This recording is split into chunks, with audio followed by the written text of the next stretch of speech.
Welcome back to another State of the USMNT. Ladies and gentlemen, today I have a very interesting article here. As a matter of fact, as you can see it already, according to Brandon Castro here at Castro Gold. Now, take this with a grain of salt. I don't know exactly how truthful this might be or how honest this source is. So don't hold it against me if it, proves to be fake or anything like that. Once again, we're just basing it on this guy, Castro Gold, Brandon Castro.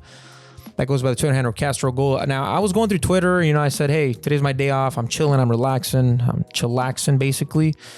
Let me go through Twitter and see if there's any news about the USMNT. And then I find this guy and I'm like, whoa, I definitely need to make a video about this. I need to share it with you guys because obviously that's my job. My job is to obviously report any breaking news, anything that's brewing, any smoke that's getting pumped around the USMNT, any fire that's lit. My job is to report it to you guys. So that's what I'm doing here. LA Galaxy defender Julian Araujo will file a nationality switch to Mi Selección MX. Basically, he's switching to Mexico. He's going to represent Mexico. This is probably the best move for Julian. Keep in mind, this guy is one of the best players out there in the MLS. Very young, very bright future, as a matter of fact, for this prospect. Plays for LA Galaxy right now. He's 19 years old as a right back. And I really like him a lot. I like the type of right back he is. Likes to go forward, likes to take you on 1v1. And can defend pretty damn good too, and can transition great. So overall, a pretty good damn prospect, only 19 years old and has a lot of years to develop. That's the thing. There was just no way this kid was going to break through to the first team, to the starting spot. Not saying that he couldn't be a solid backup maybe, or a third option at the right back, but I mean, you had to compete against players like Serginho Dest, who in my opinion is one of the best right backs in the world right now. World-class right back as a matter of fact. And yeah, you can make an argument with that, but that's my opinion.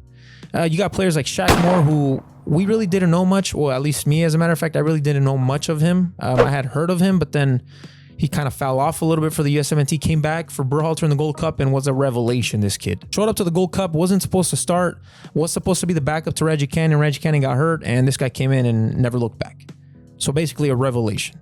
And then you have Reggie Cannon, who in my opinion is a player that's coming through the ranks. Berhalter likes him a lot, keeps calling him back. So there's some promise there with Reggie Cannon too. And according to rumors, here's another one, guys. According to rumors, Reggie Cannon is allowed to leave by Boa Vista. That's what I heard. Those are rumors. Once again, take that with a grain of salt too. But Boa Vista is allowing Reggie Cannon to find a new club. That's what I heard. And then you got DeAndre Yedlin, who in my opinion is a veteran presence. Not the player that he used to be, not the fastest player that he used to be. I remember back in the day, this guy was a missile, dude. This guy was just so damn fast. But DeAndre Yedlin offers that presence, that veteran presence, has been through World Cup qualifiers for the USMNT in the past, has been at a World Cup for the USMNT in the past, back in the Brazil 2014 World Cup.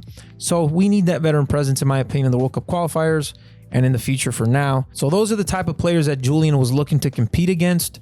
In my opinion, I think that this kid could have easily, maybe 2-3 years down the road, could have potentially been a solid backup to a Serginho Dest, maybe dethroned a Shaq Moore. DeAndre Yedlin's getting a little older, beat out a Reggie Cannon maybe, become the second right back to the USMNT, the solid backup to Serginho Dest that we need.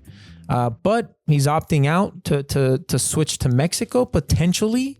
Not sure, not sure how honest these sources are, like I said, but it's tough, man. It's tough losing a player like this, of this caliber, an exciting prospect like this to another team, especially to Mexico, man. That hurts a lot. That hurts a lot. I mean, we just beat them twice this past summer, and for players like this to opt out to represent Mexico, it's kind of feels like betrayal, It feels like betrayal, but it is what it is. It's their right, Julian is a dual nat. He was born in California, so he has a lot of roots here. I'm pretty sure he's full on Mexican. Obviously, Julian Araujo, his last name and his first name say it all. So that's his right, and I'm excited for him. I'm pretty sure he's gonna go into Mexico. He's gonna go there and he's gonna compete immediately, and I'm pretty sure he's gonna beat out Chaca Rodriguez because that's like their only solid right back, in my opinion, that they do have at the moment. So Julian could go in there and start for the next 6-7 years if that was the case. If maybe these players made a pact, maybe Araujo, Gomez, and Ochoa, who recently just switched to Mexico as well, and Pepi made a pact and said, hey, we're all going to come out and we're all going to opt to represent Mexico over the USMNT.